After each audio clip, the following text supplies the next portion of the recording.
My name's Mike. I've known Joseph since probably the first or second week of junior year at Christopher Newport University in Bad News, Virginia. Because you came up to me after a film class and were like, "Hey, man, hey, you been making music?" Something like that. Because I had been hanging up these kind of douchey posters of my, pretty poorly recorded and mastered EP around. But I was pushing myself out there, and you heard the news. And since then, fast friends. Yeah. Uh, we had, for the past 2 weeks, been learning all of your songs in the background before we invited you over to Justin's house. Yeah. Well, that was a good intro of how we met. Yeah, that's not me. You should go ahead and introduce yourself. There's nothing to do with me, really. I'm Mike. I am 35 years old. I'm a Virgo. I am a couples therapist and men's counselor in the free city of Austin, Texas, where I've lived for the past 6 years with my wife, and we've got a 1-year-old now. And I'm a Texas Longhorn, hook 'em. And I play music as well. Are you still playing music? Or was that EP the last thing we'll ever hear from you? Yeah, that 2011 EP was one of the last professional recordings. No, I still dabble. I get out there. And the 1-year-old, tell us about her. Little Maxine Hendricks McCabe. She's a Spitfire. She's balls to the wall. She's my kind of gal. She's been amazing. She turns 1 a couple weeks, August 9th. Leo. Leo. We love the Leos. Yeah, you know. You already know, Leo. Well, I mean, you spend your time kind of in a little bit of inverse seat situation here, right? I do this professionally. Yeah. So I know you think you're going to be able to turn this. This is going to be a therapy session for you. No, I had a psychiatrist who then hung up on me after she couldn't prescribe me, explained to me that she does not do talk therapy anymore because it is absolutely exhausting. And it doesn't pay the bills for a psychiatrist, for sure. But what about the first part? Exhausting? That's not my experience. I get filled up by doing talk therapy. I fucking love it. It's my jam. And I've been telling you, and we might as well just jump it in. There's no rules here. I recently did. Here we go. My bad. I recently have been doing these marriage intensives where I'll take a couple in Austin and they come into my office for 7-8 hours and we get into shit. And the very first one I did, I was like, dude, let's round 2. Like, let's do it next day. I was like, this is all I want to do. Okay. Definitely want to know more about that. Not specific to any patient, but like, what is it from them contacting you to sitting in your office, preparing for that long of an endurance run with their partner? Like, how do we get there? How do we get there? I mean, I've been doing couples therapy long enough at this point where I'm like, this is a weekly therapy client. Like, this couple, it's not that bad, But if it is, if we're experiencing a certain pattern, or we've been doing this cycle for long enough, or we've been, we've got an active or open affair going on, some stuff that takes it to a different level. I'm like, all right, weekly therapy is probably gonna do more harm than good. Why? Because weekly couples therapy can be very much like a 1 step forward, 5 steps back process with couples who are, again, hyper ingrained in a very toxic pattern of relating to each other. Because 1 hour a week max isn't changing, 10 years worth of bullshit. It's really hard to. Sometimes, and that's why I started offering these intensives, it's like the fishing with dynamite approach. Like, we got to break the dam. You have to have an emotional experience with this person. Why do you think you find source energy in that kind of therapy? Because, in the Hindu tradition, they talk about dharma. And this is some dharma shit, brother. This is like, oh, I'm on this planet to do this thing.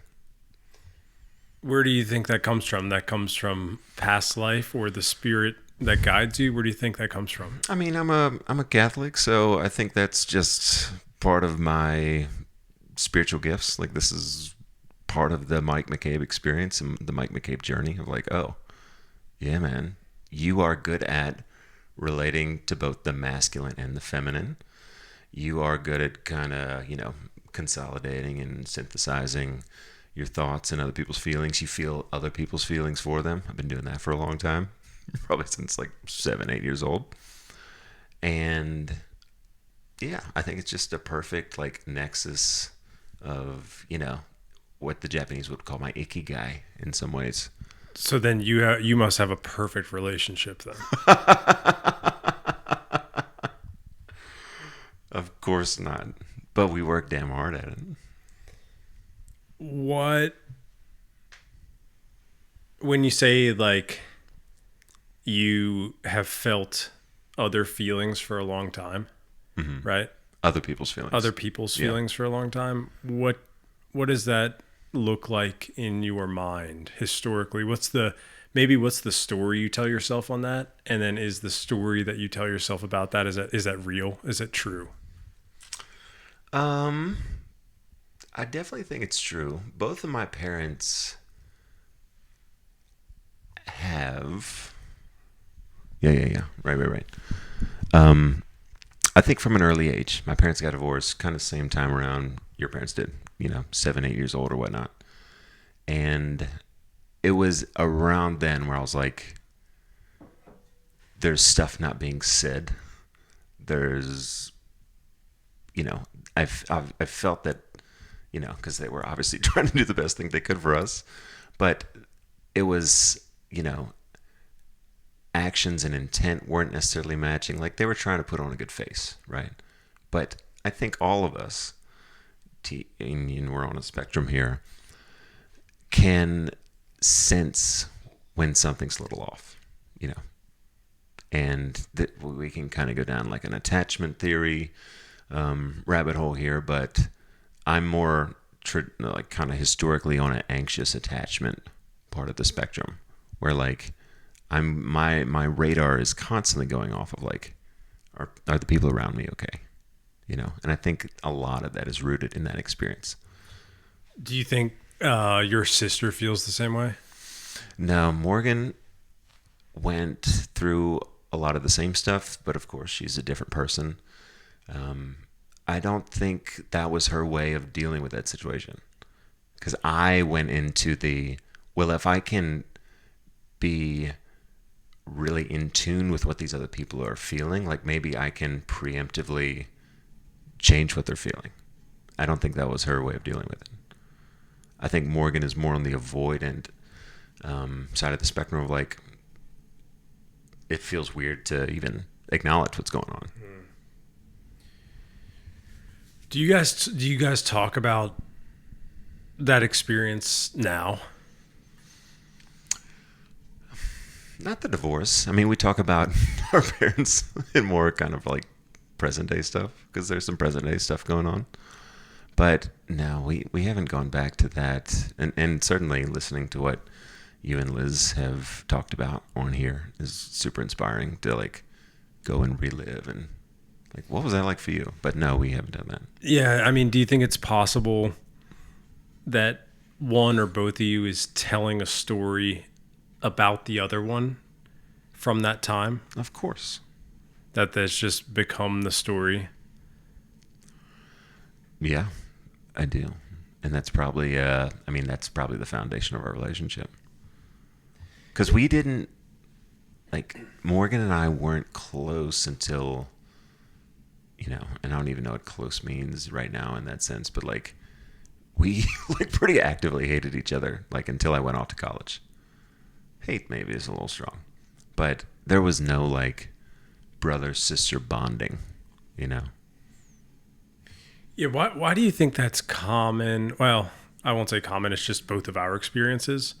Yeah. You and After Liz had a similar Yeah, I story? mean she brought it up in the most recent pod we did about how like the first time she ever felt seen by me was after Idaho back in Fredericksburg. Oh, and you're giving her that pep talk. Yeah. Yeah, yeah, yeah. And I mean, I was 23, she was 24. Yeah. So, 17 years of life that took place with us probably telling ourselves stories about the other without actually talking to the other.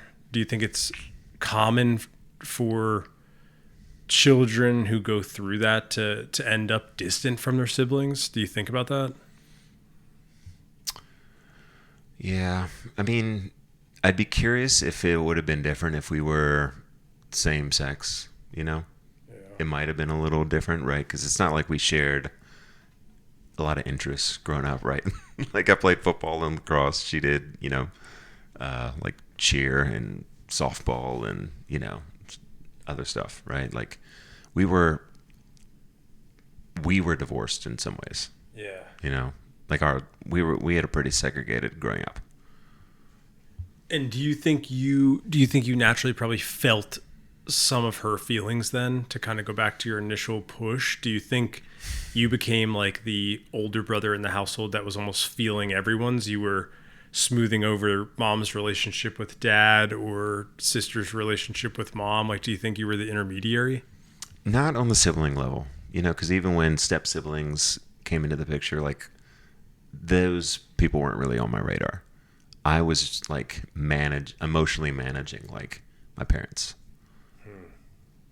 Tough task for a 10-year-old.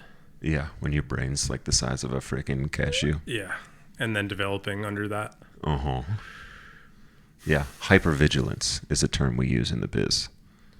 Do you think you have an attachment to wanting to solve all of or other people's problems? Of course. What does that look like for you? I mean, that's definitely where I got a lot of validation and approval and, acceptance growing up. Like, yeah, I think in some ways, like, we're all driven to pursue the things that we are praised for or get validation for. Like the thing, like how we get love, right?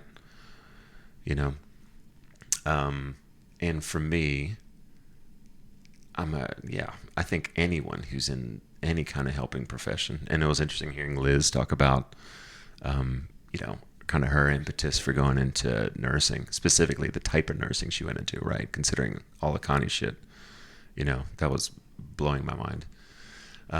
But yeah, I think anyone in the helping profession, certainly therapists and counselors, like it's all rooted in some like, I need to help me. I need to heal me. I need to heal my family. I need to heal, ex-girlfriend or whoever. There's a lot of that. Do you think you've done a solid amount of your healing from that 7 or 8-year-old self? I hope so. Yeah, I think so. So, It's taken a long time. well, yeah. What does that look like then? What does 9, 10-year-old Mike McCabe look like? Terrified. Very afraid. Mostly desperate for my dad's approval, and also like desperate that my mom is okay. Why do you think the dad's approval? Do you think that's ingrained? Do you think that's learned? I think that's some biological shit, but Yeah. and I also think it's just kind of how a lot of men are raised. Like I was raised in a pretty like kind of, blue-blooded, all-American, man kind of way, like playing baseball and, football and stuff all the time. And my dad was a college football player, so that was always like part of the draw in some ways of like, well, my dad did it, like I'm going to do it kind of thing, which is, again, I think pretty standard and understandable. But there was also this, and as we know, because we connect on this as well, like we've got a lot of really masculine traits, but I think a big part of our connection is that we also feel very comfortable in the more, feminine side of our personality, like the artistic, the creative, the feeler, and my dad doesn't really have that. So there was a time, and it was like a classic, like cheesy 90s movie example of I didn't play football my junior year after being like JV captain sophomore year because I wanted to play music, It's like fucking Dazed and Confused or whatever. And I think what I was really going for at that time was like, I want you to love and accept all of me, not like just this version of me, Yeah. you know? Yeah. If your second was a boy, God willing, is that something you'll consciously approach? Is it something you think about with Maxine? Oh, for sure.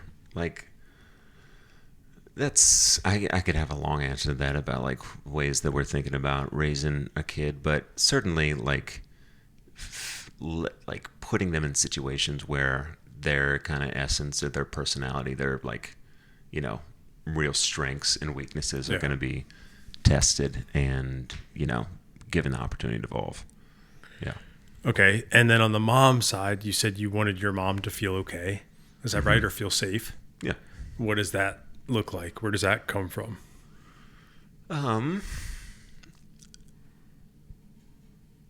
For a 10-year-old. Yeah.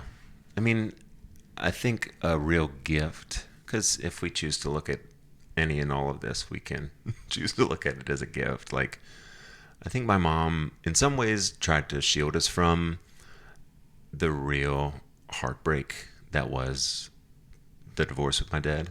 But also, she's a human being, and like I know that she was going to like, these church divorce recovery groups and stuff in Richmond. And I know, like, I could see, whether it was interactions with her and her friends, and I just knew that like she was in a lot of pain, even if she wasn't coming out and explicitly saying that. And from an early age, like I was just kind of like, yeah, again, like that anxiously, like that radar up of like, how's mom? How is she?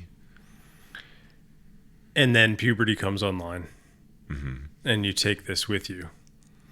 Do you think you stepped into working on that anxious attachment? And if so, when?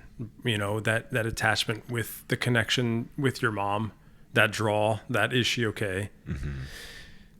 Is that something you worked on in your 20s, in your relationship Fuck now? no. Something you're still tackling? Still tackling. It's in a really solid place compared to, even a couple years ago. I'd say my biggest growth has been, I would probably last 3 years, and I'm turning 35 in a couple weeks. Like, this is not something I've got a lot of miles on, Yeah. but a lot, like every single relationship growing up, high school, college, even for a good chunk of Alyssa and I's early relationship, because we've been together 11 years, it was an ingrained pattern of feeling and thinking and being. And on hard days, it still shows up, or when I'm kind of, a little raw. Yeah.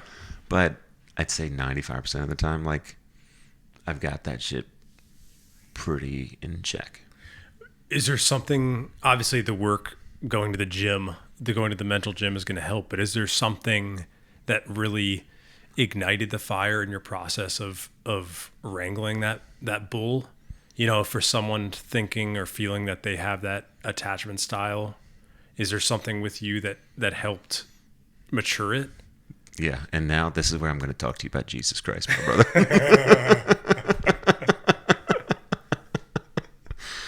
Why don't you just sit down?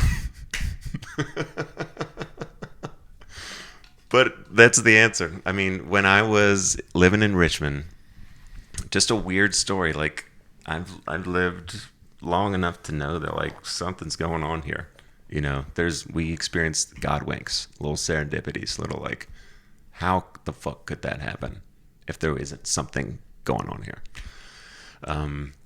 And I was kind of between jobs because I had started off teaching. I was like, dude, this sucks. Like, I feel like I'm just like sending these little black and brown kids to the freaking school resource officer every day. Like, this is terrible. This is not why I got into wanted to work with young people. Moved back to Richmond and was bouncing between jobs. But I was still kind of playing music, like half-assedly. And I was playing at a Wegmans in Midlothian on like a Friday night, like a 6 to 9 gig or whatever. With like me and my little acoustic stuff. And this incredible woman came up. I played some Carole King songs, and she had dropped a business card in my guitar case. And she said, hey, really like the stuff. Why don't you come check us out at PCC, which was Passion Community Church. So again, that's probably a much longer story, but she put me on to a couple authors, guys that do podcasts, because I was in a very raw place, and I had also not that many days or weeks before that, like, gotten down on my knees in my apartment in Church Hill, and was like, if I keep living like this, I'm gonna go fucking crazy, dude. Like, I was seeing shows on Netflix about people with like schizophrenia, and I was like, I feel crazy. Like, I'm gonna have like a psychotic break, like not in a good place. And through that, like, she introduced me to these people, guys like Richard Rohr, incredible Franciscan friar. He's read an amazing a few books that have changed my life. But this guy named Rob Bell, he did this incredible podcast series that really reintroduced me to the Jesus stories.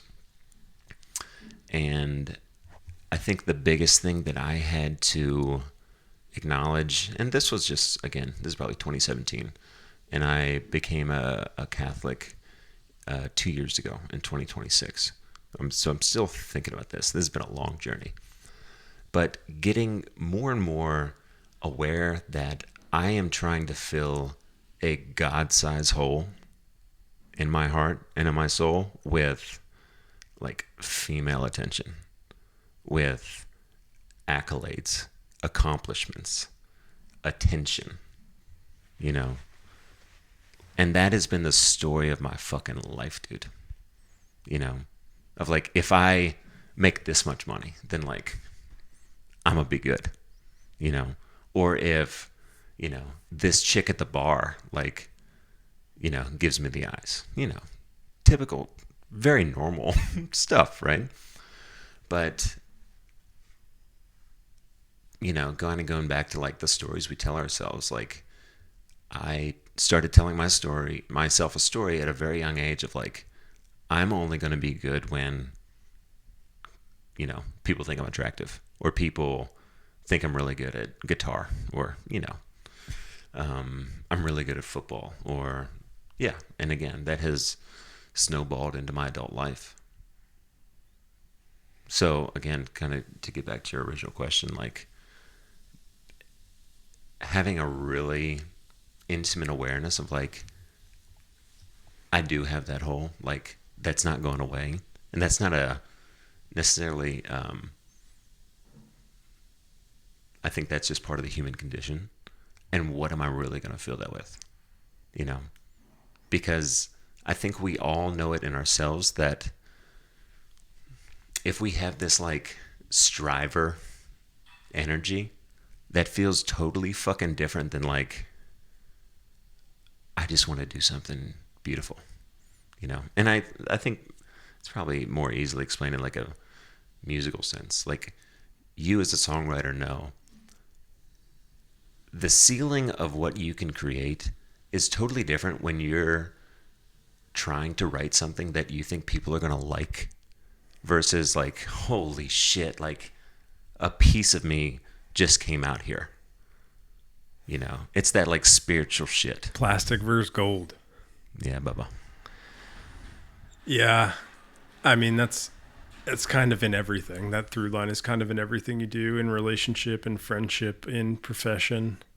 Do you think those God winks, right, as you see them, do you think there are ways you make yourself more open to see them or close yourself off to them? Do you think there are times in your life where they sing a little bit louder in your ear? Do you equate any of that to maybe the way you were showing up to life at that time? I'd say yes and no, because certainly my belief system is grounded in grace, right? Like, you know, I am going to receive God's love even when I'm not worthy of it, you know, which in some ways kind of goes against all of my training or, like I spent a lot of, and I think we both did, spend a lot of time in like the hustle kind of manosphere, right? Like, and that was really useful rocket fuel for me in my 20s, listening to, Jocko and David Goggins, Tim Ferriss, those kind of cats. But again, like kind of going back to one of those Godwink examples, like the only thing that I tangibly did that led to that Godwink was like get down on my knees and like surrender. We can look at it that way of like, I can't do this by myself. What if someone were to challenge you and say you could just be now finding your source energy and your validation in another father, right? What if that, and the point I'm trying to lead you to is, were you just surrendering to yourself? Because if you honor, and again, not baptized Catholic 2 years ago, so I'm more poking you in a steel man. Yeah. But what if you took all that energy that you were giving your father, like my literal dad? Yes. Yeah. And now push that into a validation on a higher sense, but it's the same underlying emotion. The same underlying emotion of like, I'm seeking this other person's validation. Yeah, I see where you're going with that. I still think that would cause me to stumble because even in that, like, and again, this is just in my belief system, like, that's the freedom that I have in this relationship with God is like, I don't have to do anything to receive that. That's grace. That's just love. And I think because, just in this example, like, of course, it doesn't just show up with my dad. Sure. Right? Like, I'm going to put that on teachers, coaches, Yeah. friends. Yeah. I'm going to put it on my wife. Yep. I get it. I'm going to put it on anybody. Yep. I put it on bosses, Yep. managers, and I think that's the gift of spirituality, and certainly my relationship with God is like, it's a total 180 from that. Yeah, I mean, is it simply put enough to say that the ingredient is grace? And it doesn't matter how you show up, the validation doesn't come with a binary good bad, good boy bad boy. It is the grace of openness to explore and land on something that is meaningful to you. Is it simply grace? Yeah, and this is definitely a big theme of obviously what I have done in my own work, in my own therapy, and also that I do with a lot of guys, because I live and work in a super affluent part of Austin, which is already a super affluent part of the country. And kind of my ideal dude is the guy who went to the right school, I know it's so fucking stereotypical, but it's like he checked every societal metric for success, and yet he's like, I feel fucking empty, dude. Yeah, no, I loud and clear. I was just looking forward to you describing your ideal dude. Yeah, my ideal man, 6'5", finance. No, I had to break the tension. No, I guess as I don't want to say non-believer because I effing believe. Yeah. But it seems like a self-relieving and a self-prescribed and a self-allowed grace. Like, I understand you may put it in Jesus Christ or God in a biblical, spiritual sense. But it truly seems to me like it is an internal permission and an internal grace that is truly the root. We're saying the same thing. Like, in my way of putting it is like, you have to get the fuck out of the way. Yeah. Because many people, I can certainly speak from my own experience, like, I am addicted to my own, like, unworthiness, my own brokenness. Like, that is my core belief about myself, you know, in some kind of, like, CBT language. And I, like any animal, is going to go out into the world and find, you know, evidence for that belief, right? Like, if I believe I'm a fucking loser at my core, I'm going to put myself in loser situations. Sure. You know, I'm going to act like a loser. Sure. In, you know, in relationships, in my career, what have you. Do you think you've had a hard life? No. But I don't think I would have told you that a couple years ago. Well, what would that answer have been a couple years ago? Again, like, back to the addiction of, like, you know, this story that I'm telling myself of, like, you know, like, well, my parents got divorced and my dad was fucking angry growing up, and, you know, I had to emotionally manage my parents and my mom and that kind of stuff, right? Like, we can all, every single human being on the planet has a laundry list of shit that if we choose to, we can be like, you know what? Fuck. That sucks, you know? But I'm just in a place of practice, like, again, practicing is the operative term, like, practicing gratitude, where I don't want to live my life thinking I have a hard life, because that's just a story, you know? Because in fact, and certainly, like, listening to that just couple of podcasts that you and Liz have, like, who the fuck am I to say I've had a hard life? I haven't gone through what y'all have gone through. And I know it, again, we don't need to, I don't think the comparison is the right, you know, tool for that. But if we wanted to, like, each of us in our Rolodex could pull up, you know, 20 people that have gone through some, like, crazy shit. Yeah. Yeah, and I mean, the 6 inches between your ears is the thing that would lead you to now answer that question as no. No. Yeah. No chance. I hit the fucking jackpot. And frankly, that's been a big part of my, I think, what I continue talking to myself and working on. Because, again, so much of therapy is figuring out what story we want to tell ourselves. Like, the story I'm telling myself now is, like, I was born on fucking third base. You know? I'm a white dude living in America that speaks English. My parents fucking love me. You have all 4 limbs. Went to college. Your brain works, kind of. Yeah, dude. Yeah. No, I think about it every day. You know? Yeah. And that's way more inspirational and motivational. Be like, dude, well, go hit a fucking home run. Or go hit a grand slam. Yeah, I mean, in your work with the boys specifically, what are the reoccurring? Is this the most reoccurring theme? The wholeness aspect, the searching for something more aspect?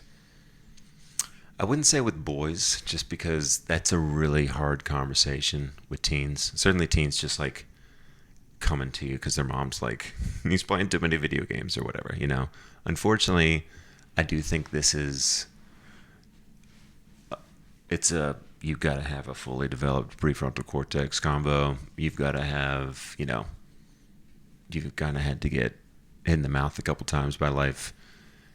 Like Jung talked about these two halves of life, and that's, again, my ideal man is kind of right in what we kind of commonly refer to as the midlife crisis, which is that guy who's lived that first half of life and stroked it, but has no real connection with people, with himself or others, has no meaning, frankly, in his life.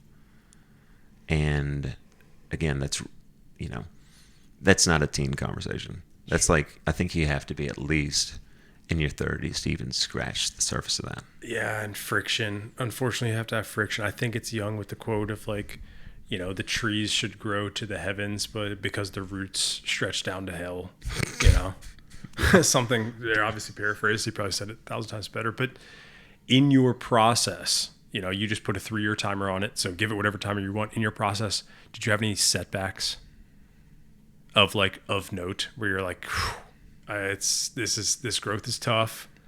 I'm feeling the stretching muscle fibers of this. Yeah. What did that look like? I would say the biggest fights that Alyssa and I get into, and fights is a relative term. Like when we are when she's upset with me,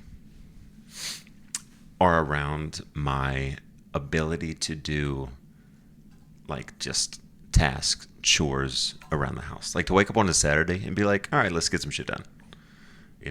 And I could tell you a story of why that is, because there's some dots to be connected from growing up, but that is something that even until the last couple months,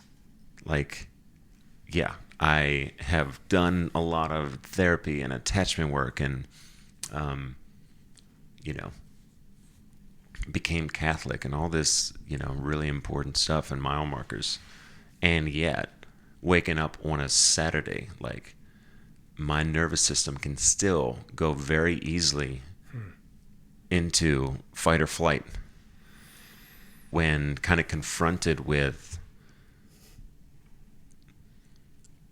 whether it's her expectation. I guess what I'm trying to say is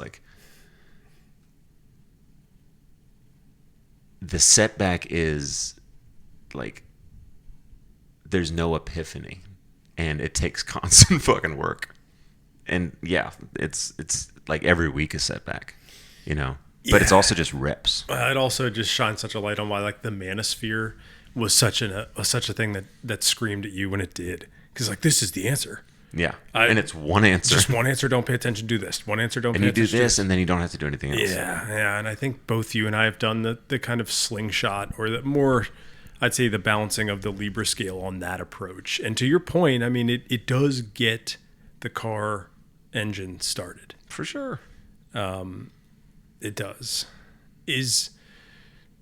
I guess to pivot a touch, is there a wholeness in you? Is there a wholeness in you? I mean, that's a terrible way to phrase the question, but is there something missing in you to complete your wholeness with your endeavors artistically? Is there something in you that is, I mean, since I've known you, I know how I would answer this question for you if someone were to ask me that question about my buddy Mike. But what the fuck is his problem? I just mean the artist in you, what is it clamoring for right now?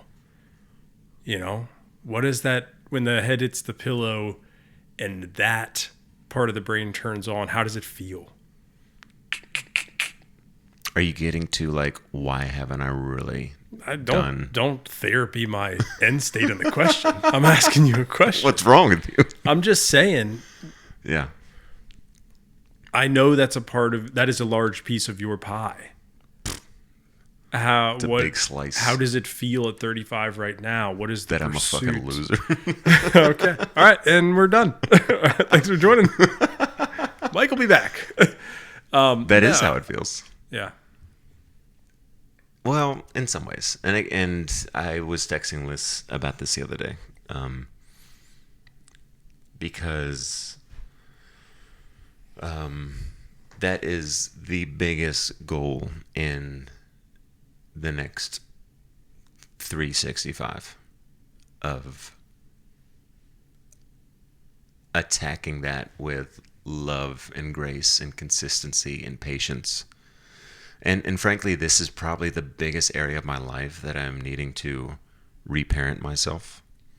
You know, because again, I've already said, like, that like weird poet artistic, like, you know, emo fucking kid at 13 to 18, you know, that wasn't like, you know what, hey son, that's you know, that weird poem you wrote is fucking, write another one, you know. Nobody said that. And that would be, I'd have problems if that was the case anyway, right? Like, that's another set of problems. You know? But again, like, that's something that as an adult with my like wise adult brain, I've got to go back in and be like, hey man, you're a songwriter, right? This is like probably the most meaningful thing to you in your entire life. And while you've built an incredible life and career, and again, back to that like Dharma thing of, yeah, I get to do couples therapy and I'm crushing it. Like, my business is going incredibly well. Over, you know, just starting it a year ago, it comes super naturally and easy. And yet, if you were gonna fucking die tomorrow, you'd be fucking hurt that you didn't put the time and energy into this. So what are we gonna do about that? You know? And that, yeah, like, of course, like all of us, certainly me, I'm gonna build a life around avoiding that thought and feeling Why? because it couldn't be any more painful. Why? Because it's the acknowledgement that I'm not doing the right thing. It's the acknowledgement that I'm missing the mark. Set by you. I mean, in some ways, but also, again, the way I choose to look at this is like,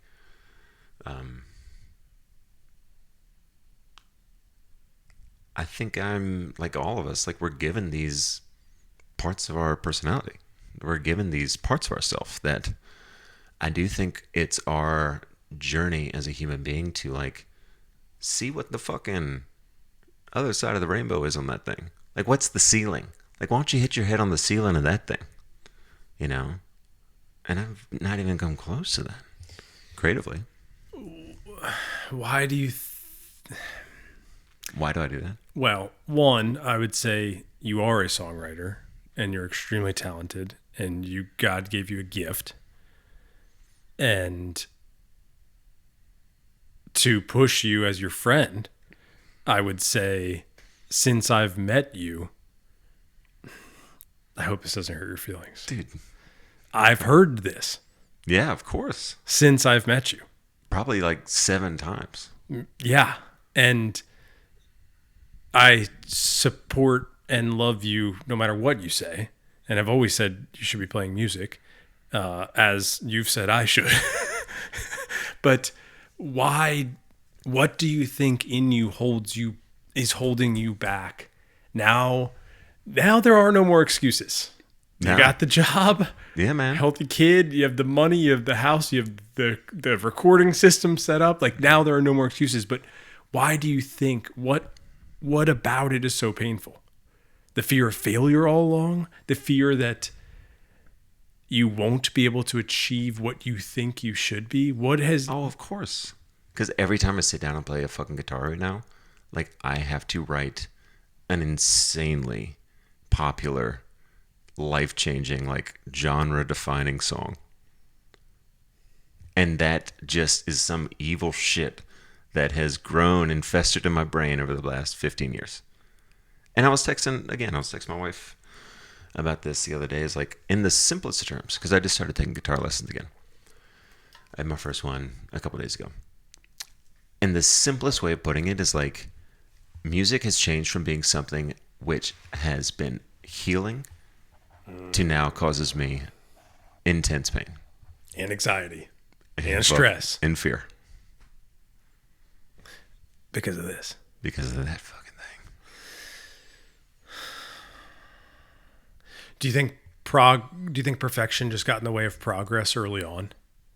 Oh, hell yeah. Or do you think it was always fear-based? Always fear-based. Yeah, because that little like poet, emo, artist boy that I've been protecting since, who knows, 13 or whenever I started writing songs in like 6th grade. And, that little kid that didn't have a fully developed brain, couldn't think about these things rationally. Like, that little kid said, in order for all of this pain you're going through to be worth it, you've got to be fucking incredible. The greatest. Yeah. You got to like win Grammys. Because that's and that's just the story that it's been telling. What is the story now? Why is this time different? Why is this the last time we're going to have this conversation? I wanted to make a joke about it because I'll kill myself if I don't. It's probably not for the pod. We don't joke with that. Because I will kill you. Because you will kill me. I'll pay you to kill me. You have to kill me. Why now is it different? I'm not going to put up with hearing this at 40. Dude, I know. So tell me why it's different. It's different because I have a kid. Go on. Because the quote that has haunted me from the very first time I heard it, 8 years ago or whatever, is that there's no greater burden for a child to bear than the unlived life of a parent. And I get fucking chills and tears just saying that out loud. Because if I don't do that, I am going to put my bullshit on my kid. 1,000%. And I'm not going to fucking do that. And that's just so intensely in my face and raw and real in a way that it wasn't, this time last year. Are you going to accept just doing it? Yeah. I'm already taking the steps to do that. And I think with a lot of things, whether it's, I've had to do a similar journey with like finances for a lot of my life. Like finances caused me a lot of fear. Like I didn't want to check my bank account because like, what the fuck's going on in there, And that is obviously going to lead to credit card debt and being stupid ass situations with money, And it's like, you got to keep it real fucking top of mind and training your brain through like exposure therapy of like, dude, just do this thing. And I know I don't have to tell you this, but you don't have to do it alone. Yeah. You don't have to do it alone. That's another big part of the problem for sure. Yeah, it's the problem with me. It's the problem with everyone I talk to is they're trying to do it alone. Yeah. That's the pot calling the kettle black. Mm-hmm. And you don't have to do it alone. Any of that. People are smart financially to help people who aren't. Mm-hmm. People who need a kick in the balls to go set up their studio in their closet. Have someone come over to do it. It's just, I find people doing it alone are the ones likely making more excuses for why. Oh, of course. They're not doing Well, it's so easier to hide behind. Yeah. Yeah. Yeah. But yeah, I remember you spending your last $2 in a Subway in Eugene, Oregon. Yeah. I mean, your battle of finances, I've seen firsthand. It's like, well, I remember moving you out of an apartment with a live squirrel in it. So you can do this, Yeah, you have to do this. These are Cadillac problems. I don't know. I don't know that they're Well, compared to the problems. squirrel, like this Yeah, is, yeah, sure, but it's I'm in a much better place to handle this than I was to deal with the squirrel in my apartment at 20 years old. I think I would I don't know if I think I'd challenge that to say like have you packed so much sand up against the door with music? Yeah, I'm maybe talking a little bit to myself as I've been doing it more. But I remember what we were like at 19. Yeah. And there's some documentary on YouTube somewhere with us sitting there saying we're going to be the greatest rock band ever. Which was true. Because we believed it. Yeah. And somewhere along the way, you convinced yourself of a story that belayed your art. And that sand just piled up against the door. And you'd play songs and we'd send things here or there, but it got a little less and less. And again, I'm talking to myself too. It got a little less and less. And, life this, life that, busy this, money that, wife, kids, that. So moving that sand away from the door right now to not have this conversation in 5 years is a fucking task. And I know you have the groundwork and logistics. Oh, yeah. Like mentally, emotionally, spiritually, it's going to be one of the hardest things I do ever. Yeah. Yeah. And you just have to press record. Yeah. The songs are written. I have a fuck ton of songs. The booth is set up. Uh-huh. It's scheduled. Yeah. You just have to press record. I have to risk it not being perfect. No, you have to know it's not perfect right now. That's another way of saying what I'm trying to say. Yes. It's not a risk. It's not going to be perfect. It's not. It is peeing in the wind. And a lot of it's going to come back on you. But you got to scoop that sand away from that fucking door.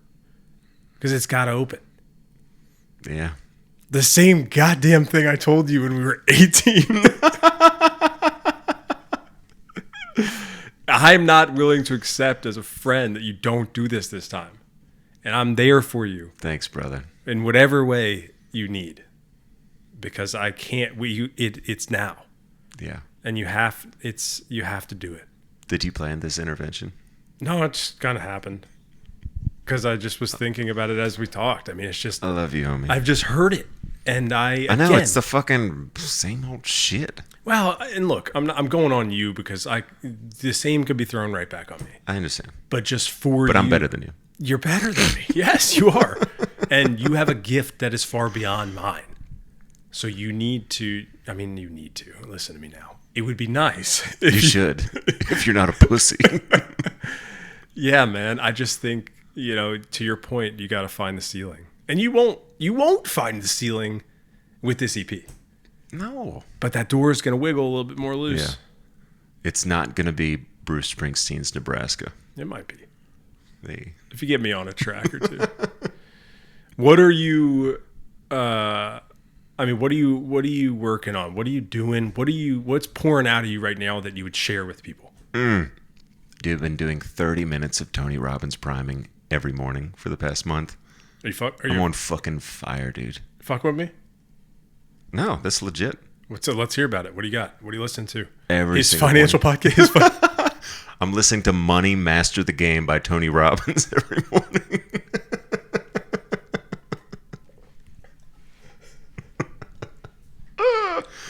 No, I found a video of, because I had just this, I've just been a grumpy little shit. We've been on a couple trips so far this year in the summer, and it was like, dude, you're not even fucking present for this. You're not enjoying any of this. You're like in a foreign country with your family and you're being a little twat. I'm like, dude, what the fuck? Yeah. And I do that on repeat. That's just my life. That's the last 35 years of my life, I'm like, I can't accept that anymore. That can't be fucking default. So, went back to fucking basics, bro. Dude. To Tony. And found this video that I'll share with you. And you, my friends. It's probably not recording. no, no one's catching any of this.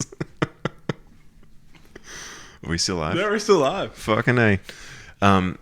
It's you've probably done the priming sequence. Oh, It's big like, time. It's amazing. I'm walking around the house like we're doing every day in every way. I'm getting better and better. Swag, We're doing that for 5 minutes. Like we're doing some breathing. We're walking around. Like one thing that therapy absolutely fucking whiffs on that Tony Robbins nails is that you have to be in a like physiological and emotional state to change your life. And like sitting on a fucking therapist couch and like talking about your problems, being super like you're fucked. Dude. This has been that for me. Yeah. It's just a lock in. It's a communication facet. Mm-hmm. Sorry to interrupt you. The priming, and we've been going about an hour into the deep stuff. I almost wanted to do like a little memory recounting because there are times with you spent where I learned this stuff that changed the course of my life. Mm-hmm. And the priming, like the gym, isn't something you do once and you're fixed. Because when it starts to slope back and you get a little thicker around the waist, is the same way emotionally where you find yourself on vacation, which should be complete bliss, and you're behaving like an asshole and you're miserable to be around. Mm-hmm. I think for me, the Eugene furnitureless, nasty carpet, I don't know what we were paying in that apartment with the shattered glass door to get into. It must have been like $400 a month. Dude, those Les Brown. Yes. Let's go farther back. Let's go farther back to you listening to Rush Limbaugh. Yes. Well, I just want to say, for whomever has made it this far, and I know Liz has. Yeah. But just for her perspective on this story that I don't know, or our perspective on the story that I don't know that she knows, I specifically remember I am laying on a mattress on a floor in Charlottesville, playing music, playing bass, touring around, thinking I'm hot stuff, and I just got a cell phone back. I re-entered the world with like a dumb phone. I don't know what you call them now. The non-smartphone. Yeah. And I think, and you correct me if I'm wrong, I think you were returning from Spain or potentially even still in Spain. Probably. And I was like, dude, I gotta go. I gotta go to Idaho. I was still in Spain. And I gotta go. I don't know what's going on with Liz, but I have to go and quit the band, quit my job. And the 86 Subaru was pulling out. And do you remember what you texted me? No. You were like, can you wait? Really? Because you were on your way back from Spain and you were like, I'm fucking coming. No shit. Yeah. And I never fucking knew why you did that. I mean, maybe you had nothing better going on. It wasn't your fight. That's just one of those things in life where you don't even think about it.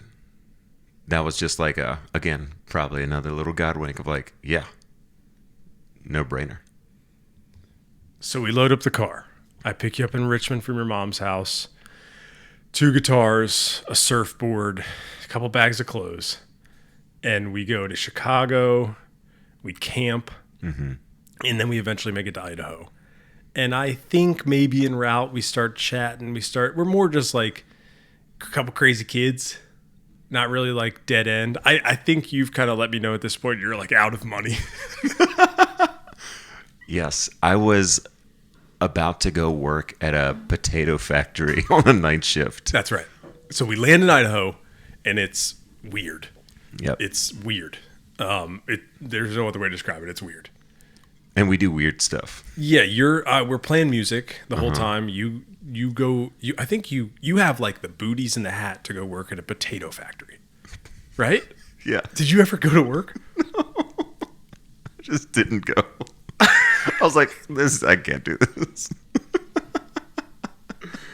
I'm whipping. You're working at a coffee shop. Yeah, I'm slinging coffee around. Yeah. And we get Liz out of there. I personally think the night we cracked into something in the spirit realm was the night we played music in the basement. Of course. And we threw the little pedals on, and the little amp, and we played for Liz, and she just cried. Mm-hmm. And we were playing like Sister Song, and we were doing the Rowie thing. Yeah. Toll. And then I remember laying out a map after Liz pulled out in the Camry. And we're just like, where do we go now? We don't have money to go to San Diego. Why are you, what are you thinking? I mean, what do you even, like, what does that memory look like for you? My memory's like, where are we going to blow the fuck up as musicians? Yeah. For me, it was like, all right, check. Mission 1 accomplished. Mission 2, me and you, greatest rock band ever, Styron Square. Where are we going? Where are we going? Where are they going to find us? And it was then between like Boise and Eugene. Because we had no money. No coin. So we were like, we can't go to San Diego. We can't. San Diego's so bad. we go to Eugene. Yeah. And we get the $400 place. Uh-huh. And I think this is where I start to get a little antsy. And I personally think this is where I start to throw, maybe, I don't know how you look at it, I start to throw a handful of sand against your door. Because you're about to lose your buddy. Yeah. Because I am coaching soccer. That's right. Yeah, I'm coaching with the Eugene Timbers. And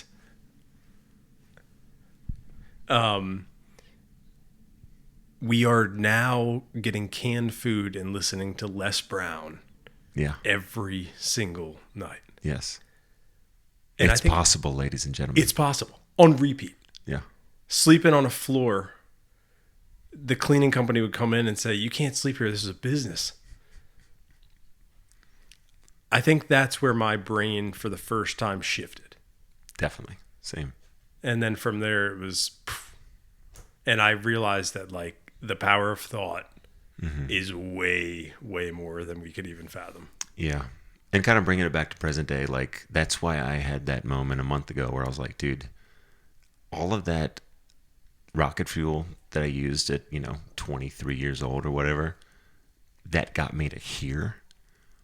What if I just kept fucking doing that? And that's why I've been priming every single morning. And now we scoop some sand away from that fucking door. Mm-hmm. So what is your due out? When will the people find the Spotify EP? When do we hear this? When does that door start to wriggle free? By Christmas, baby.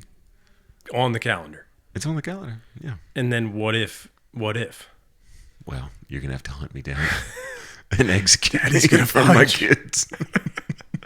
That's a deal. Check. Mikey, thank you. Another shutting it down. What a gift, my brother. Yeah, man. Thanks for the chat. It means a lot. I love you. I love you very much. You're a brother to me. I appreciate you.